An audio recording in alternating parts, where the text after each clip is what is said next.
Bruno Benedi, bonjour. Vous êtes directeur du campus de Paris de l'école ModSP. Vous êtes ici au cœur de ce salon Studirama. Quelle est l'importance pour vous de ce type de rendez-vous? Bien, bonjour, merci de m'avoir invité. Les salons, pour nous, c'est quand même le point de rencontre entre les demandes des futurs étudiants, des familles aussi, et puis des métiers. Notre travail, ça va être sur un salon de rencontrer les demandes, les projets, les prospections des étudiants, et puis de trouver avec eux les façons de travailler et les façons de rentrer dans les métiers qu'on va promouvoir. L'école ModSP forme au métier de la mode, du stylisme, de la création. Est-ce que vous pouvez nous représenter un petit peu ces métiers et finalement l'importance de ce secteur d'activité? Alors, c'est une activité majeure, puisque c'est un secteur qui a 155 milliards à peu près de chiffre d'affaires, 3% du PIB, un petit peu plus je crois. C'est quand même 600 000 emplois directs, près de 400 000 emplois indirects. Donc on frise et 1 million d'emplois à terme. Donc c'est un secteur qui brasse énormément. Et les trois gros secteurs actuellement qui sont les plus demandés, vu la mutation qu'on a actuellement de ces marchés, c'est tout ce qui est sur l'éco-responsabilité. Un gros travail de remise à plat de cette nouvelle économie de la récupération. Tout ce qui est sur le digital, virtuel, et donc là aussi une nouvelle approche des nouvelles technologies et de l'image et du discours. Et puis, je dirais tout ce qui est sur le travail de proximité de fabrication, ce qu'on appelle le sourcing. Et donc là, ça enclenche de nouveaux types de marketeurs à terme qui vont entrer dans le système. D'accord. Comment se forme-t-on aujourd'hui au métier de la mode, du stylisme, de la création? Typiquement, quels sont les parcours, sans forcément entrer dans le détail pour l'instant, mais les parcours que propose une école comme la vôtre? Alors les parcours, ils sont divers. On a une vocation à faire du business, c'est une école de fashion business. Donc on a un montage qui est basé sur l'économie de la mode à travers les emplois de marketeurs, de chefs de produits, d'acheteurs et autres. C'est là-dedans que rentre en effet le travail de mise à plat du discours de la marque et de toute son offre produit. On a ouvert récemment, l'an dernier, un département fashion création qui a un gros dynamisme, qui est extrêmement demandé et qui lui a porté sur la création et la mise en place de lignes de produits. Donc à savoir là aussi comment travailler avec de nouveaux matériaux, comment travailler avec des matériaux existants qu'il faut réinsérer dans le schéma de fabrication. Et puis on va avoir tout le travail du virtuel, qui est aussi bien le travail de la communication via l'influence, emploi à l'influence des influenceurs, l'event devient un support de communication constant par les marques, et comment la création elle-même devient un montage purement digital. Tout ce qui va être sur la nouvelle intelligence artificielle et métaverse, pour l'instant c'est un petit peu de côté, mais tout n'est pas dit là-dessus. Comment les formations sont-elles organisées? Est-ce que l'on y trouve des cours théoriques, des ateliers, des stages, de l'international? On trouve tout ça. On trouve tout ça avec une grosse interface avec la profession.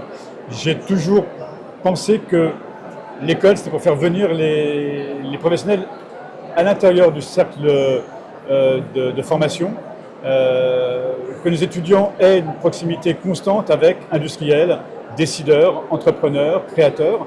Donc c'est à travers des conférences, à travers ce qu'on appelle les rencontres de la mode, des gros pôles comme ça, on va réunir pas mal d'experts sur une thématique précise. C'est aussi beaucoup de shots à travers des professeurs qui sont eux-mêmes des chefs d'entreprise ou eux-mêmes des créateurs. Donc le métier s'apprend aussi avec cette confrontation constante. Il passe par des cours théoriques, il passe par beaucoup d'ateliers. L'apprentissage, c'est vraiment à travers l'atelier. Et puis, je dirais le plus de l'école, c'est aussi l'alternance. Dès la troisième année, dès le bachelor 2, 3 et après en master 1 et 2, ils sont confrontés à l'alternance, c'est-à-dire être dans un cycle d'apprentissage en entreprise. Cette présence des professionnels, elle est particulièrement importante, je suppose, puisqu'elle garantit une bonne insertion professionnelle et des formations adaptées véritablement à ce que réclame le secteur.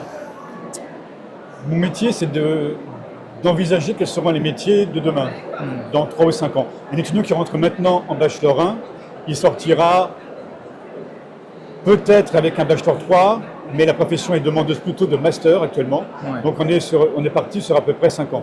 Ce que je passe beaucoup de temps à expliquer aux familles qui viennent nous solliciter, qui viennent nous voir, c'est que le métier est un métier maintenant de formation longue. Donc en fait, les étudiants, quand ils rentrent à l'école, ont un parcours qui va être très capé, très épais, très dense.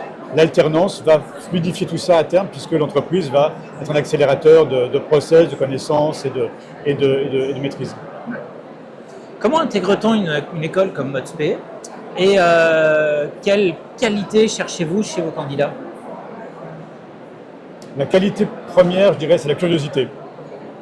Être jamais satisfait de ce qu'on a, de ce qu'on voit, de ce qu'on ressent, et être toujours dans la quête de demain. La mode, c'est demain. Mhm. Donc c'est toujours sur qu'est-ce que maintenant fera pour demain. D'accord. Nouveaux matériaux, nouveaux métiers. Et de nouveaux métiers actuellement comme des slow fashion consultants qui travaillent sur la durabilité, des process de fabrication, des matériaux et tout ça. Il y a des nouveaux types de métiers comme les sourceurs internationaux qui vont essayer de trouver de nouveaux lieux de production au plus proche des lieux de vente, c'est-à-dire plutôt pour nous en Europe et plus en Asie comme on le faisait auparavant. Il y a tous les métiers qui sont sur, j'en parlais, sur l'image, et toute cette image qui est non tangible, non palpable.